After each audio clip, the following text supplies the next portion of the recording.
Assalamualaikum warahmatullahi wabarakatuh. Perkenalkan, nama saya Anissa dengan NIM 64190095 dari kelas 64 4P25. Saya dari Universitas Bina Sarana Informatika ingin menyelesaikan tugas mata kuliah saya, yaitu penganggaran perusahaan dengan tema kepemimpinan. Pada penjelasan materi ini berisi tentang kepemimpinan. Yang pertama, kita akan menjelaskan definisi kepemimpinan. Apa sih kepemimpinan itu? Nah, jika kalian pahami, kepemimpinan ada dua kata yang sering disebut, yakni pemimpin dan kepemimpinan. Kedua kata ini sama atau berbeda? Mari kita simak penjelasannya. Pemimpin. Menurut Henry Farid Cartini-Carton, tahun 2004 nomor 38 menyatakan pemimpin dalam pengertian luas ialah seorang yang memimpin dengan jalan memprakarsai tingkat laku sosial dengan mengatur, mengarahkan, mengorganisir, atau mengkontrol upaya orang lain atau melalui prestis kekuasaan posisi dalam pengertian yang terbatas. Pemimpin ialah seorang yang pembimbing, memimpin dengan bantuan kualitas persuasifnya dan penerimaan secara sukarela oleh para pengikutnya. Menurut Johann Georg Cartini tahun 2004 nomor 38, pemimpin itu ialah pemandu, petunjuk, penentu, dan komandan. Dari kedua pendapat tersebut bahwa pemimpin ialah seorang atau pribadi yang kemampuannya untuk mempengaruhi dan bertindak sebagai orang yang memberikan arahan kepada pengikutnya. Lalu, bagaimana dengan kepemimpinan? Kepemimpinan menurut Stephen P. Robbins mengatakan, kepemimpinan adalah kemampuan mempengaruhi suatu kelompok ke arah pencapaiannya atau tujuan, sehingga kepemimpinan diberi makna sebagai kemampuan mempengaruhi semua anggota kelompok atau organisasi agar bersedia melakukan kegiatan atau bekerja untuk mencapai tujuan kelompok dan organisasi. Sedangkan menurut Gary Ayo, kepemimpinannya adalah perilaku dari seorang individu yang memimpin aktivitas-aktivitas sesuatu tujuan yang hendak dicapai. Selanjutnya ada teori kepemimpinan. Apa sih teori kepemimpinan itu dan bagaimana? Mari kita simak. Yang pertama itu teori karakter. Teori yang menitik beratkan karakter-karakter tertentu yang mampu menyukseskan kepemimpinan. Contohnya seperti karakter fisik, inteligensi, ketegasan, dan sebagainya. Yang kedua, teori perilaku. Perilaku tersebut sebagai menjadi dua jenis, job-centered dan employee-centered. Yang ketiga, teori kepemimpinan. Teori yang dikembangkan oleh Hersey Blanchard ini memiliki titik berat pada kematangan para pengikut atau bawahannya. Selanjutnya ada fungsi kepemimpinan. Apa saja sih fungsi dari kepemimpinan? Nah, fungsi dari kepemimpinan itu terbagi menjadi 5. Yang pertama itu fungsi instruktif. Fungsi ini menetapkan pemimpin sebagai pengambil keputusan dan pemberi tugas terhadap para bawahannya. Sementara itu, bawahannya bertugas untuk menjalankan segala instruksi yang diperintahkan oleh para pemimpin. Yang kedua, fungsi konsultatif. Berbeda dengan fungsi instruktif. Fungsi konsultatif sifatnya dua arah. Bawahan dapat berkonsultasi pada pemimpin atau mencari jalan terbaik dalam mencapai tujuan bersama. Yang ketiga, fungsi partisipasi.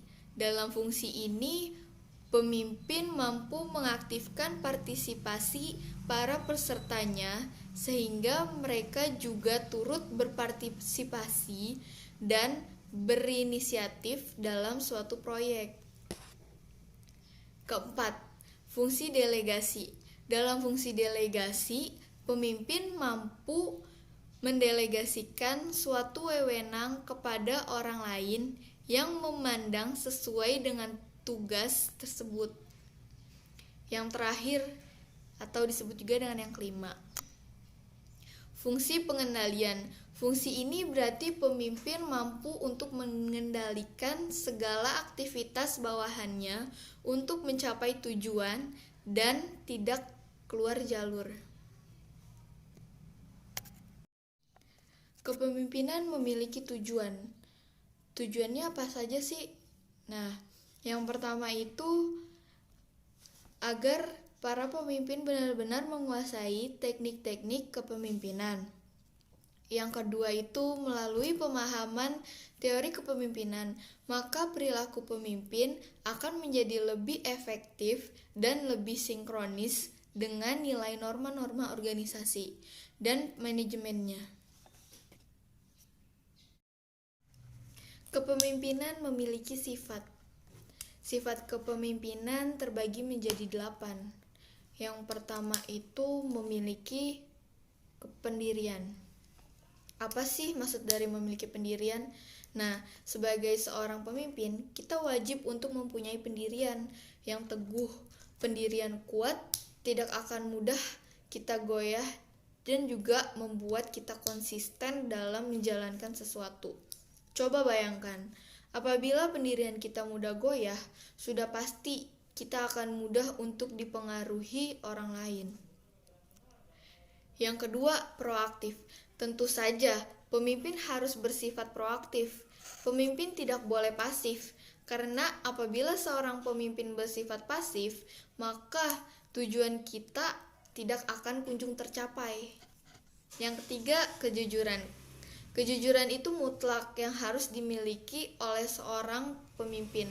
Sosok yang jujur adalah sosok yang dapat diandalkan dalam berbagai hal dan tidak akan menggagalkan suatu tujuan hanya untuk kepentingan pribadinya. Sosok pemimpin yang jujur tidak hanya dapat dipercayai, dia juga dapat menjerumuskan bawahannya dan mengatakan hal-hal yang sebenarnya tidak sesuai dengan kenyataannya.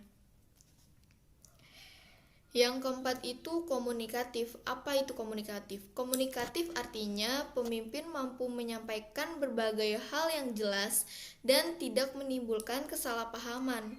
Untuk memiliki sifat komunikatif, pemimpin harus tahu bagaimana metode komunikasi yang baik. Metode komunikasi yang baik artinya komunikasi yang persuasif yang mampu menarik orang untuk melakukan sesuatu tanpa paksaan. Yang kelima, terbuka terhadap pendapat. Maksud terbuka terhadap pendapat itu apa sih? Seorang boleh menjadi cerdas, tetapi percuma apabila mereka tidak terbuka terhadap ilmu dan juga pendapat baru. Seorang pemimpin wajib terbuka setiap pendapat yang ada dan tidak boleh menutupi diri. Apabila seorang pemimpin menutupi diri dari pendapat dan wawasan mereka, tidak akan dapat menjadi yang lebih baik. Yang keenam itu tidak mudah iri. Pada dasarnya, pemimpin yaitu seorang yang lebih unggul daripada bawahannya. Namun bukan berarti pemimpin iri apabila bawahannya unggul dalam suatu hal yang justru berusaha untuk terlihat lebih baik. Pemimpin yang baik harus mengarahkan bawahannya, tetapi juga tetap mampu mengapresiasi bawahannya atas sesuatu yang mereka lakukan. Yang ketujuh itu visioner. bahwa seorang pemimpin yang baik tak mungkin bisa meramal, tetapi setidaknya mereka memiliki kemampuan analisis kekuatan yang bisa merencanakan berbagai hal serta membuat perkiraan tentang apa yang terjadi berdasarkan data-data yang ada. Yang terakhir itu atau disebut juga dengan yang ke-8, sabar. Sabar ada banyak cobaan yang didapat oleh seorang pemimpin. Kunci dari hal ini tentunya adalah kesabaran yang besar. Tanpa adanya kesabaran, bagaimana mungkin pemimpin bisa menyelesaikan sesuatu masalahnya dengan kepala dingin? Jadi, pemimpin yang kurang sabar akan mudah menyerah, bahkan sebelum ia mencapai tujuannya. Teman-teman, maka dapat kita simpulkan. Maka kesimpulan dari kepemimpinan adalah kemampuan mempengaruhi orang lain, bawahan atau kelompok, kemampuan mengarahkan tingkat laku bawahan atau kelompok, memiliki kemampuan atau keahlian khusus dalam bidang yang diinginkan oleh kelompoknya untuk mencapai tujuan organisasi atau kelompok. Kepemimpinan adalah kemampuan seseorang mempengaruhi dan memotivasi orang lain untuk melakukan sesuatu sesuai tujuan bersama. Kepemimpinan meliputi proses mempengaruhi dalam menentukan tujuan organisasi, memotivasi perilaku pengikut untuk mencapai tujuan, mempengaruhi untuk memperbaiki kelompok dan budayanya. Seorang pemimpin yang baik harus memiliki integritas atau kepribadian, intelektual atau pengetahuan, inteligensi atau spiritual, skill atau kemampuan atau keahlian memiliki power atau dapat mempengaruhi orang lain. Mau belajar, mendengar, dan siap dikritik apabila ketujuh isi dari esensi atau hakikat kepemimpinan tersebut telah dimiliki oleh seorang pemimpin, maka pemimpin tersebut akan arif dan bijaksana. Sekian dari penjelasan kepemimpinan saya. Kurang lebihnya mohon maaf. Wabillahi taufiq wal hidayah. Wassalamualaikum warahmatullahi wabarakatuh.